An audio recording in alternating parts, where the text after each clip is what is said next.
number 2, will you kindly stand and join me as we honor our country and state flags with the Pledge of Allegiance? Allegiance to the flag of the United States of America and to the republic for which it stands, one nation under God, indivisible, With liberty and justice for all. honor the Texan flag. I pledge allegiance to thee, Texas, one state under God, one and indivisible.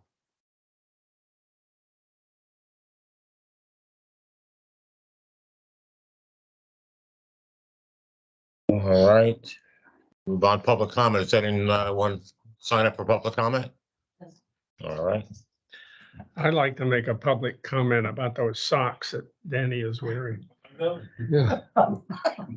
We're doing it with Beatles week, so. Is that off the record? Off the record, yes. Why don't we put it on the record? I don't know if that was posted 72 hours in advance, was it?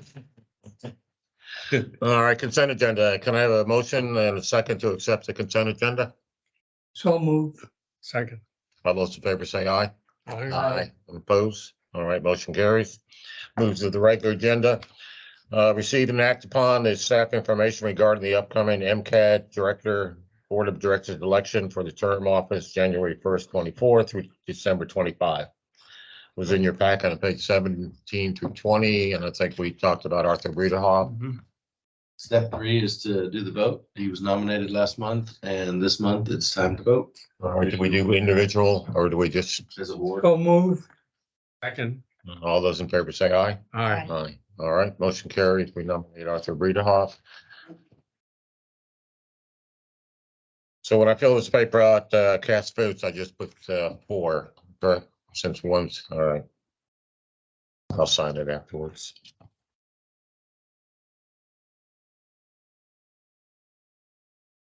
All right, receive the San Jacinto River Authority report for the month. Chris? Did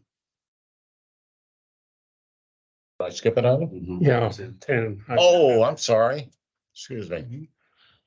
You know, it is my birthday today, and sometimes you forget things at this age. Congratulations. Consider appointing a trustee and alternative to the Board of Trustees of the Woodlands Water Agency. I'd like to nominate Hartley. And I would like to nominate Bob as the first alternate and Walter as the second, Okay, as they're currently. all right. Do we have a second on that? A second. All right, all those in favor say aye. Aye. Aye. Any opposed? Okay, the Abstain. motion carries. All right, moving on to item 11, San Jacinto River Authority. Good morning. I have one item to touch base on. It's on page 40 of your packet. We were asked at the trustees meeting if we were going to talk about the drought triggers and how close we are to reaching one of the stages of the drought contingency plan.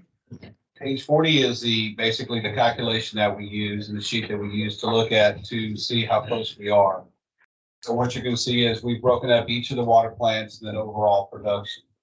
One thing to keep in mind is the drought contingency plan only really refers to, in these stages at least, groundwater production. Does not take into consideration surface water. Surface water reduction is based on lake level. So for instance, if the lake drops 3 or 4 foot, then we may be in a stage of drought contingency because of surface water. But what you're looking at right now is only because of groundwater. So when you're looking at the yellow highlights, you'll see that I think the highest one is 42%. That's because the woodland started at 100% groundwater, and right now we're producing about 21 to 22 million gallons a day, and half of that comes from GRP. So, long story short, we have a ways to go before we hit any of the official stages of the drought contingency plan. Frankly, I don't understand that table at all. But if we're a long way, then it's kind of moot at this point to go into it. There's a lot of detail in there, but I wanted y'all to see what we see and what we look at. And basically on the far left, you have the production, you have the gallons per minute, then million gallons per day of that plant itself and the wells. Then you move into stage 2, stage 3, the different 70, 75, 80, 85, 90, 95%. And so if you look on the far right, you're going to see where it says stage 1, stage 2, stage 3. then in stage 4. That says the 70% for one day or 7 consecutive days, so on and so forth, the criteria basically that you follow. So what we have to do is we have to look at the stage and say, okay, 70% from one plant. We go look at water plant 1 and say, okay, you're at 26%. You're fine. So we look at 70%, plant 2, plant 3, plant 4. So we have to look at each of the 70, 80, 85, 90, 95 stages. So it does get a little complicated, but it is all the data that you need to make the decision. Has any of this, I guess I have two questions. Has there ever been a campaign to educate the public that we do have a contingency plan and that if these lack of rain continues, you know, that this could be implemented? And then secondly, this has never been shared with the township, because if you remember last year, they came up with the brilliant idea of some of these ponds that people were complaining about down the creek side to fill them. And it'd be, you know, pretty dumb to be having them filling ponds up. And when we're telling the rest of the general public, we're in a drought contingency plan and you need to cut back watering your yards at all. So last year we did talk to the township about that because they approached us and we consider it non-essential for the ponds. And so we did have that conversation with them, but keep in mind, what we do with these stages is we ask y'all to reduce your customer base. And so y'all would be sending a message to the end user, because our communication is usually to y'all unless y'all have a request for us to assist. We have shared it with the township, the drought contingency plan. Of course, we've shared it with y'all. As far as communication to the public on what the different stages are and how they're triggered, I don't remember anything directly. I know in 20. You know, there's 9 or 10 of those ponds that have their own wells. They're not filled with potable drinking water. I don't think we regulate those. The rest of the ponds, we had extensive discussion with Chris Nunes that we're just sending the wrong message by you know, as long as the ponds, the health of the pond is not compromised, we do not recommend they fill them. And they test them every day. Yeah, but I think they succumbed to pressure last year from some of the residents, and I think they were Filled by by their own private well. They do.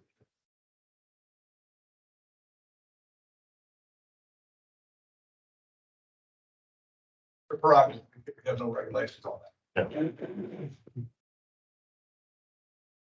I guess we'll just have to monitor, how things go, and if we have to have a education process out there to the general public. It might be something that the Board of Trustees needs to look at. How do we communicate that to everyone that we do have a situation? You may also be able to talk with the Public Education Committee as well and see if that's something that we can fold into our communication to the community, on just how that's monitored and managed. We might be able to do that. Okay. All right. Thank you. Anything else, Chris? Sorry. All right, moving on to item 12, consider and act the fiscal year 24 budget consumption of River Authority. I guess we're supposed to vote on that today. We received that last month. Yeah. And we approve it this month. Okay. And I recommend, I move that we approve it so that we can have a discussion if necessary. All right. Is there a second to that? Any discussion? I have a question. The difference between direct full-time employment and indirect. What's the difference? The easiest way is direct are people that report to me. So like Jason back here, he's a direct employee. He's, charged 100%, 60% to the Woodlands, but he reports to me. Indirect would be like Connie, Ed, Dan, the engineers, the GIS, HR, the G&A folks, if you will. So they're people that do not report to me. They report to other departments, but they're supporting the Woodlands division.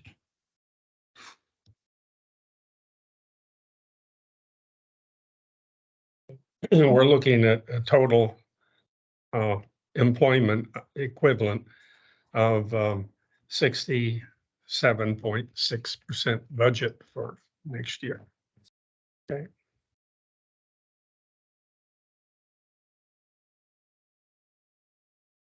Is there any question? Yes. Okay, we have a motion and a second. All those in favor say aye. Aye. Any opposed? All right, the motion carries.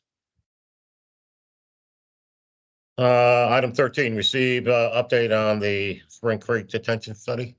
At this time, we're still working with the solar farm, trying to see if there's some way we can still build a retention in the area. So that's an ongoing discussion. How about with the developer in Birch Creek? Let me see. I'm not a part of that, so Dan sent me an email. Let me see if he put something in.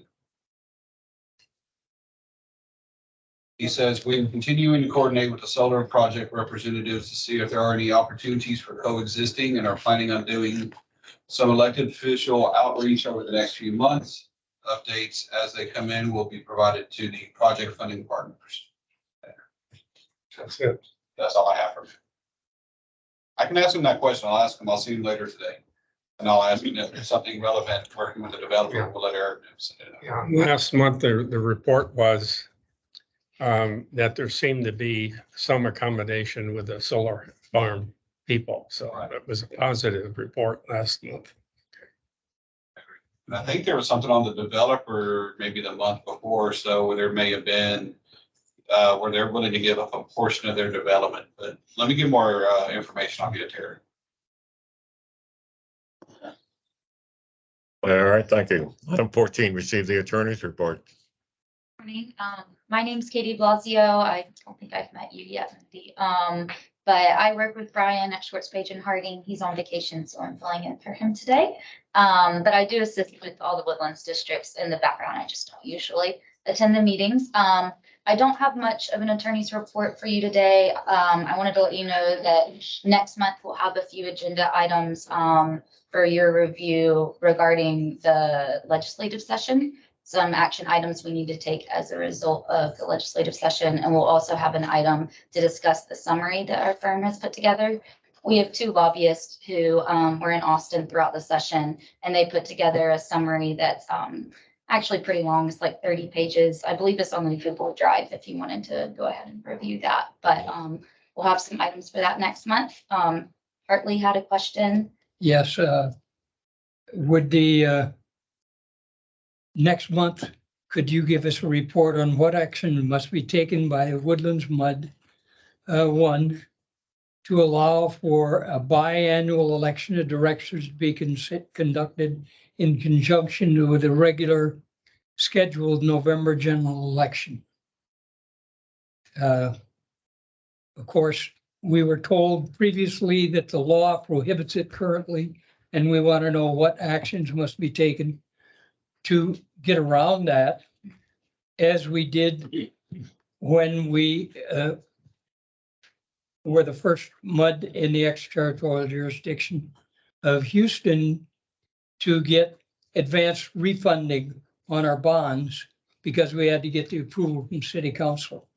The question is posed because if we could do it, it would correspond with actions taken by other small districts, non-political, such as CISD, Woodlands Township. They've changed theirs from the May time until November. It would result in considerable savings in our related expenses for elections, and it would result in higher participation of our voters. So if you can give us some information on that next month, I'd appreciate it. Yes, I will. And I sent an email to the partner at my firm who is our election specialist, just to see if she could give me a quick response, but we'll definitely look into that and have an answer for next meeting. Like you said, as I understand that the law requires the director's elections to be held in the May of even numbered years. So that's how we've been doing it, but we can see what the possible routes are to try to do in November director's election. Well, you see, all the school boards used to also be May. Also, the fire departments are May, and some have changed already. Yes. So, thank you. Yep, no problem. We'll look into that and get back to you. Anything else? All right, thank you very much. Item number 15, review and act on a resolution in support of Jace Houston. I was under the impression we did that last month. We did, but we have to approve it this month to get it in minutes. So I move, we approve it. A second. I have a question before we vote. Has there been any response from the Board of Trustees or other MUDs? I had a couple responses from a couple individuals, mainly asking what's the purpose of it. I haven't received any comments as to the changing of the verbiage of anything in it. Several of MUDs who had it on their agenda last month instructed their directors to reach out to me if they had any comments. I haven't received any other than what's the purpose. Last night at the Metro meeting, Metro MUD meeting, they chose to not go forward with it. Did they say why? They just didn't understand what it was going to accomplish. And the timing was, they felt like it's not going to bring Jason. I think the comment was, it won't bring Jace back. What's the point? Was, Well, I think that they missed the point that,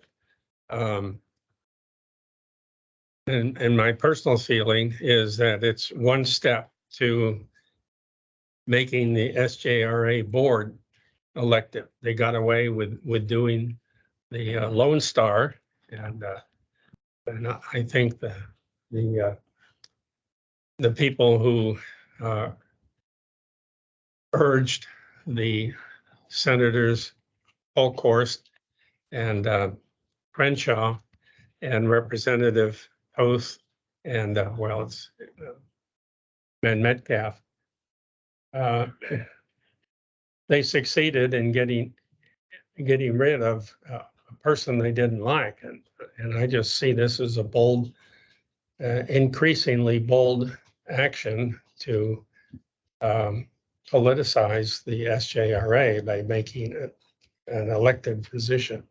Fortunately, the amendment failed to pass the Senate, so it wasn't ever passed by the legislature. That's true, but I just think we need to all the publicity we can get on the what a lot of people consider is over exercising political influence, or however you want to say it. You know, my only question on this thing, and I read it over again a couple times, and is where we say, whereas major parties involved in the litigation directly or indirectly influence state government legislators to effectively force a resignation. You know, that's an allegation that we're making out there that could be slanderous. I mean, can you prove that they did that? Well, I think you only have to look at the actions of the people involved, and you can go back to the water forum in 2022 to listen to Spigner, Cicada, and others talk about the issue between the SJRA and the groundwater producers to see the feelings. And that is a bit on YouTube. I put it up on YouTube, a condensed version of it. So I can distribute that to everybody. I think it's no secret. These people lobbied Metcalf and others. And I will be having a lunch with Jace soon, like next week, to discuss behind the scenes action, what's going on. I mean, I'd be satisfied if we took out the directly or indirectly. I mean, like I'm saying, I think you're making a allegation there that You know, someone could look at it from a slanderous standpoint. That you're accusing. If I was on there, I'm putting myself on their side of the fence. You know, you're accusing me of influencing them indirectly. I mean, how? Did I pay him? You know, did I threaten them that I have information that I can use against them or what? I mean, that's the only part that I have, and I think the thing's fine, you know, I don't know, you know, it's probably not gonna make a bit of difference either, but at least, you know, we get something out there. This is how we feel about it. Right. And, I think you only have to look at the testimony that 4 people gave before the House Water, Agriculture and Natural Resources Committee to see what they said. Nobody from SJRA or any of the MUDs talked. It was just those 4 individuals.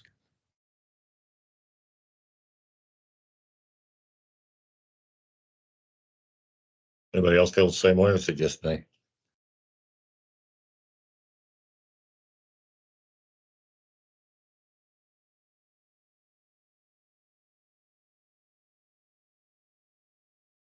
So you want to leave that in there? Well, I think we discussed that last month. And what, I don't know why we're rehashing it at this point. You know, maybe because I reread it a couple times, that's why. I mean, I have no problem sending the message out. I just have a problem where, you know, accusing someone of something without anything to back it with. Except that, you know, we think that you influence them to vote your way by some means. Well, I don't think our legislators did this on their own initiative. Actions only happen when people go to the legislature and want them to get involved. I can't see where any of the legislators did this on their own initiative. Okay, I'll just make a statement. I can support the whole thing except for this one thing there. So we've got a motion and a second. I'll second it. Did you, your motion? Was it your motion? I'm sorry. I don't have, there's no motion on that, is there? Yeah, I think we have to vote on it. Okay, the motion has been made and seconded. I seconded it then. All those in favor say aye. Aye. Okay, any opposed? I oppose because of that. Motion passed.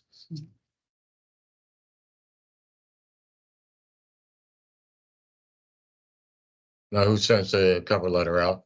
How does this go from here? I will get through the rest of the meetings today and tomorrow. It's on everybody's agenda and receive any additional feedback that I have from the other MUDs.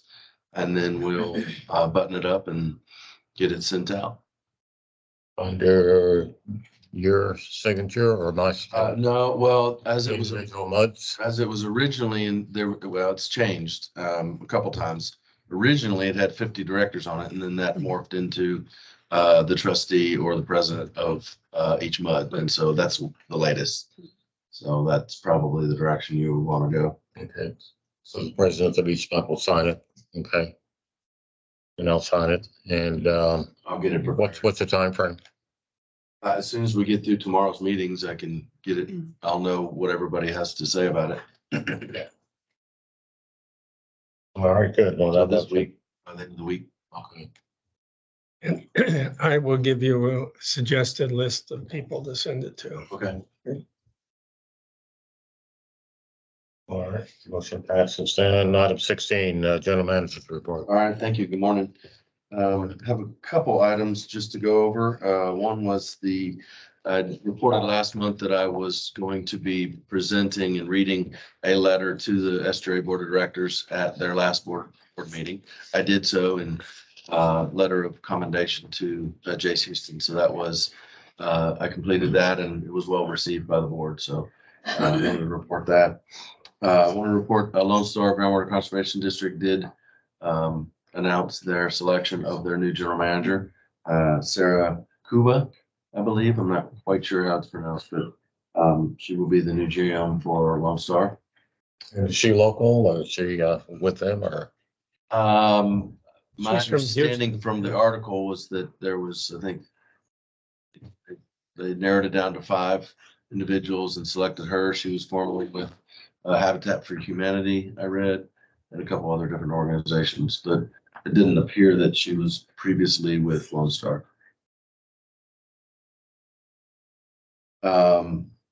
Wanted to point out in the packet, there's a couple thank yous from some customers. I always like to hear that and see that, so I like to share that with you.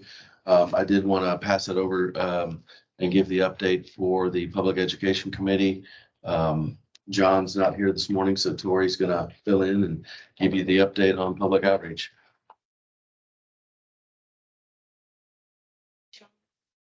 Everything and also work with Maureen. So with the committee report, we're still in quarter 3 focusing on water conservation. Our main focus is to promote the programs and tools that we have like Water Smart, Fly Skies, rebate programs. And we really want to build an appreciation for what we do and the value of what we're doing in our messages. So if we can refer to page 51 in your package, you'll see that. On page 2, it just highlights some of the things that we're doing. I wanted to point out that on our website, June is the 3rd highest trafficking for our website. In the first 6 months of 2023, we have our highest ranking trafficking. So our marketing messages are working. And on the blue at the bottom, it's just some references. So we had about 29,000 page views this year, and last year was about 23. So our marketing messages are working. We're really trying to drive people out to our website. Our emails still remain a major tool for us. We have about 22,000 contacts with a 56% open rate. And we also sent individual emails this month. We were focusing on TV sewer lines and just trying to get out what we do because some of our customers don't know that we provide that service. On page 53, you can see current examples of our marketing. It's pretty much focusing on water conservation and the major reduction in water loss in the article. And finally, we have social media. One of the big things we're trying to push right now and implementing is Nextdoor.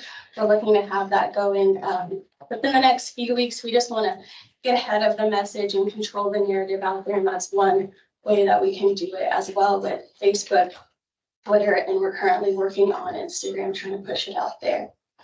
So, and you'll see the back of our bill ad. One of the biggest things right now is the communication consultant. So WWA, SJRA, and a few trustees reviewed the proposals and provided input. SJRA will evaluate and their board will select a candidate around late August, hopefully having that by early September. And lastly, you know, the directors are so much a part of the community as well. And if you guys talk to your neighbors and the community, we would just like to have you guys provide information back with us with any concerns or good things that you're hearing, bad things, so we can know how to message and get out our message to the community as well. That's it. Good, thank you very much. Thank you. All I have on our GM. All right, thank you very much, Eric. All right, 17, trustees report, Hartley. We had a very interesting trustees meeting. We did not vote on whether we are going to have a new series of initiatives to see the status of our pipes. And they're still working on that. A couple things that I'd like to mention in the report on page 48 through 50. First, we've decreased the standard family equivalent from 217 to 200. And the question for a general manager is, does that mean we're going to redo every one of our sheets showing how many SFDUEs we have? What is the sheets you're referring to? What is that? Well, each MUD has a sheet saying how many that they have. Oh, in the sixth and final accounting? Well, it was beyond the sixth accounting, okay? And I don't think our new directors have a copy of that. But the question is, will this require a change in those sheets? It will. It also require a change in the supplemental agreements. However, But you're not gonna give us a refund since we have fewer. well, we still need to talk to legal and see. It may not be where it's a refund. It may just be where you get more SFDUEs. But we have not spoken to. Good, give you more you can sell. Or give y'all more, you could trade other MUDs or sell to other MUDs. We're trying to get out of that whole deal. Yeah, that's what I know. So, Well, we could have a motion to just not consider refunds on that. That this is just a technical deal to increase the capacity of our treatment plant. And really doesn't change anything. But if we're going to go through redoing all those sheets, that is a huge endeavor. That's number one. And I'll let you work that out with the general manager. But I would think a motion by all the MUDs to say we're not going to try to get into do we get a refund? Do we redo the sheets, all that kind of stuff? And then we retain our old standard family equivalent. And for our MUDs, but it changes for the treatment plant only. And I think we could easily do it that way and stop all this administration if we tried to do it otherwise. Trustee Smith handed out a piece of paper in which he wanted to say that our pipes are supposed to last up to 70 years. And everybody thought that was rather humorous. But he'd done a great deal of study on that and how much we'd repaired. And it all involves a desire of a number of our new engineer trustees who want to squad lead the San Jacinto River Authority in determining the status of our pipes. And it is my theory that we hire people who are competent and let them explain what they're doing. And the directors are here to form policy and approve budgets and tax rates. And hear from the people that they have hired who are professionals about how we are going and make suggestions. But that's my opinion. Mr. Yates reported that the legislative is on the Google Drive, which our attorney has reported already. The audit committee recommended we approve the purchase of a new system for billing. And I hand you a sheet there that shows some of the advantages of it. It is a substantial expenditure initially, but the savings for annual maintenance are about the same as it's going to cost us. And that's in that handout. But it's $500,000 plus to get it initially. And would you like to comment on that, Maureen? You've been working on it for some time. Right. The new billing system, it will provide a lot of efficiencies, automation with the billing process. And it'll take it probably 9 to 11 months to roll out.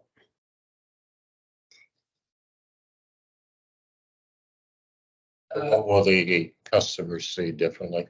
the only portal will be WaterSmart, which is what we currently have, and with added efficiencies, they will be adding the ability to apply for water service, to submit service requests online for us, and they'll see the WaterSmart portal with additional features, additional ways to pay, additional notifications online.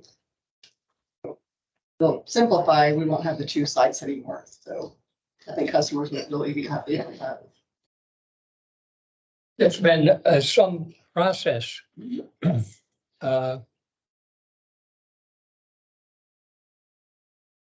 I joined the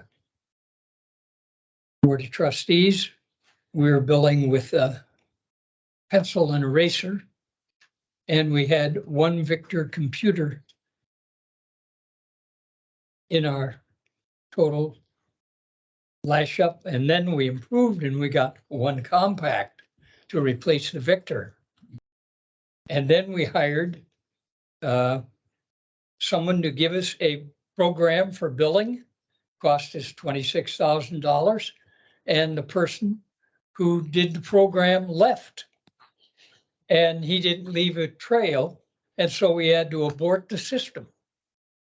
So we lost $26,000. And this is a company that will be around for a while, so.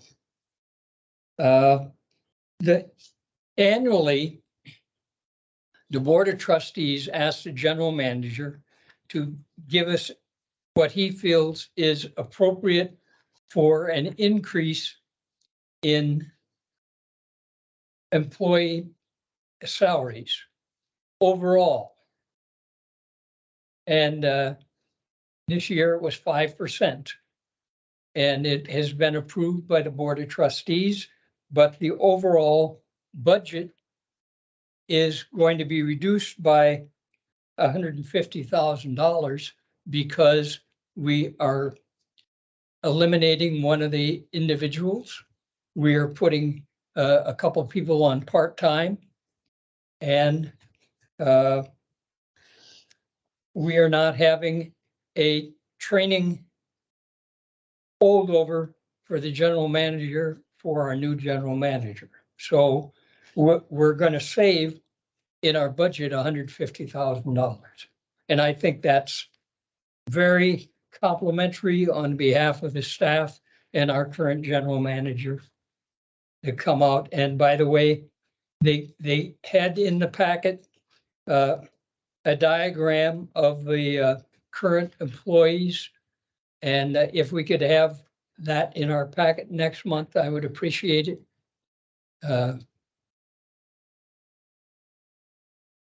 And that's my report. You sure? Are there any questions? Sure. We'll put the org chart in the packet next month. So who did the interviews of the municipalities? Maureen, do you know? Number of us.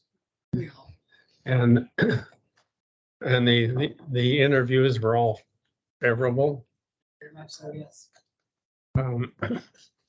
So are the 6 that are listed, is that the total number of organizations that use the software, or are there a lot of others? There's a lot of others. They sent me a long list and I chose Okay, a few, and those are the ones that responded to that. okay. I think originally we had interviewed a few, and then the trustees had instructed us to talk to someone local. So the more recent interview was with the city of Carrollton, which is just about to go live with theirs. They're about the same size as the Woodlands. And so we felt like we had really good feedback from them as well, which mirrored what the other entities were telling us already. But these folks were about our size, local, roughly in Texas. And they were just going through the kind of the workup. And so it was fresh for us to get some perspective on what they had just gone through. So it was very helpful. At the trustees meeting, there were 2 papers that were presented, one by Kent Maggart and the other by Kent David Maggart Smith. was a paper that he submitted in 2012. And Kent always thinks outside the box, and it was more Kent Maggart outside the box. thinking about how we could evaluate, what was it? We're evaluating, I have it here. Ionized inflow and infiltration into the sanitary sewer system Yes, with the intention to potentially reduce the proposed sizing. yes, The wastewater treatment plant number 1 that's in design right now, or that's in evaluation right now. So the recommendation at the All Muds meeting was to go from 7.8 to 7 MGD. And I think his intention is to try to drive that down even further by reducing rainwater infiltration. yeah, oh, yes, that, he showed that our figures included rainwater infiltration, and he showed the plugs that he had brought that would stop that. But what he didn't say is if you do that, then you have a buildup of the odor, and the odor can flow out. The hydrogen peroxide can flow out. But I'm not an engineer, so I won't comment further on that. But it's always good to have somebody who thinks outside the box and allows our professionals to consider their ideas. And we have a number of engineers who are thinking outside the box and putting a great workload on our professionals in commenting and analyzing their suggestions, as we did in 2012 with Kent Maggart's letter, which he resubmitted. I think one of the interesting points is to use condition or repair or replace using condition assessments rather than age. And I know the SJRI is kind of basing the replacements right now. The plan is age-based replacements. Is that correct? On the AC water lines? Yeah. Yeah, we started with age, but we do consider prioritization based on condition for the data we do have. Yeah, but condition is more difficult to determine than age. We know the age. Right. But what I don't know, are there devices or systems that can do the condition assessment, like a pig that goes through the pipe? Can it? Yes, there are. Yes, there are. Not on the water side. You can pig water lines, but that doesn't show that doesn't assess the conditioning. Typically what you'll do on AC water lines is you'll remove it from the ground and test it. And you'll put it through various testing to gather data on its condition. As we've spoken about before, as Esther has reported, the viability or the longevity of AC water lines and other types of pipe also depend on how it was bedded and backfilled in the ground as well. So there's a lot of factors as to the longevity of a piece of pipe, but that's one of the things. You pull it out and assess it, assess how it was bedded and backfilled as you're pulling it out. So I would certainly urge everyone to look at these two papers, and one of them is very long and very technical, but I think it's worth condensing. Yeah, and the problem we have is we built the Woodlands over 40 years, and we built it with small bond issues, under $2 million in many cases. So we built boom, boom, boom, boom, boom, boom, boom. And we have no tracking of what was laid, what kind of pipe was laid at those times. And what we also know is that there is no reliability about how well the pipes were put in. And so we had sewer pipes that were separating because of quick mud. They did not have proper bedding and they just separated, and we had huge expenses to repair those. And the most recent example is when we put in the lake water to come down, and we had the big breaks on 2 different occasions here in the Woodlands, and less than 5 years of use in the pipes. And they were new pipes too. New pipes. So you know, all of this study of what's the condition of your pipes is really not applicable because we've put pipes in 40 years, different pipes in 40-year period.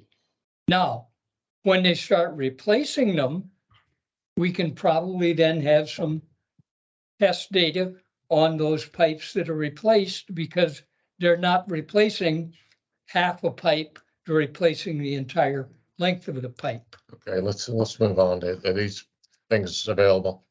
I do have copies of these papers. One of them is fairly long and has a lot of technical stuff in it. But there's a short, I'll see if I can piece them together and Would you like my copy? If it's available, it'd be fine. I have copies of these. Okay, well, Okay. I would, All right. Anything else on the trustees report? no. Okay, thank you. All right, item 18, recess in the closed session. That's unnecessary today. Item 19, reconvened, unnecessary. Item number 20, discuss any matters for the future agenda. Well, we have requested the attorney for a report. Okay. Anything else? Paul, can I have a motion from the board time? Yes. Thank you. I know this is the inappropriate time, but I didn't want to wait till after the meeting was over. Dan Kokars, you guys already know me. Want to let you guys know that Rhonda Troe is no longer with our company, so you've got me back again for the time being. But when you don't have me, you might see another young man in the room. Marshall Jordan is with Howard Hughes Corporation. He's going to give you his card today as well. We are looking for another government liaison person, so that we're going to play musical chairs with you guys for a little bit. And what kind of socks does he wear? I think well, he got boots on most of the time because he's in the field most of the time, checking on things up in the Woodland Sales Force. Marshall's was with the township for years, and he joined us about a year and 3 months ago. I'm very happy to have him on board. He's taking care of a lot of our construction activities up in the Woodland Sales and stuff around here too. You guys know about Mitchell Island and all those good things we've been doing out there. We got one lot for sale if you need it. There's only one left, so better get after it if you want. That's all I had to say. I just want to say it before the meeting got over. All right, thank you very much, Dan. Thank you. Welcome.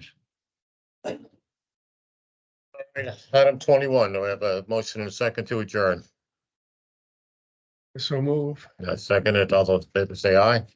Aye. Motion's adjourned. Well, it's adjourned. Meeting adjourned. Thank you very much, everyone.